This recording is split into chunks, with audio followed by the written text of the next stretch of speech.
இந்த கரூரோட சேர்ந்து இந்த 5-6 மாவட்டத்துக்கு இந்த மக்கள் சந்திப்பு நிகழ்ச்சிகள்லாம் நடத்தியிருக்கிறோம், போயிருக்கிறோம். அங்கெல்லாம் இந்த லாஸ்ட் மினிட் வரைக்கும் எங்களுக்கு அந்த இடம் கொடுப்பாங்களா மாட்டாங்களா, பெர்மிஷன் தருவாங்களா மாட்டாங்களா, இப்படியே இழுத்து அடிச்சுக்கிட்டு இருப்பாங்க. தான் நாகப்பட்டினத்தில் சொன்னது மாதிரி தான்.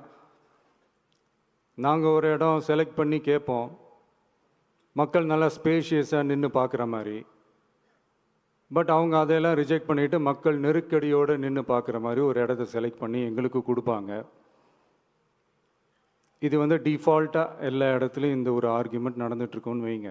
அது மட்டும் இல்லை, இந்தியாவிலேயே எந்த ஒரு அரசியல் கட்சி தலைவருக்கும் கொடுக்கப்படாத கண்டிஷன்ஸ். பஸ்ஸுக்குள்ளேயே இருந்து பார்க்கணும், மேலே வந்து கை காட்டக்கூடாது, இப்படிலாம் ஒரு அதீத கட்டுப்பாடுகளை கொடுத்த உடனே எங்கள் சைட்லேருந்து ஒரு அறிக்கையும் வெளியிட்டோம். அது மட்டும் இல்லை, தமிழக வெற்றி கழகம் சார்பாக அனைத்து கட்சிகளுக்கும் சமமாக ஒரு முறையான ஒரு பொது வழிகாட்டு முறைகள், எஸ்ஓபிஸ்ன்னு சொல்லுவாங்க, அதையும் வழங்கணும்னு சொல்லி உயர்நீதிமன்றத்தையும் நாடி இருக்கணும். இதுவும் தமிழக மக்கள் உணராமலா இருப்பாங்க?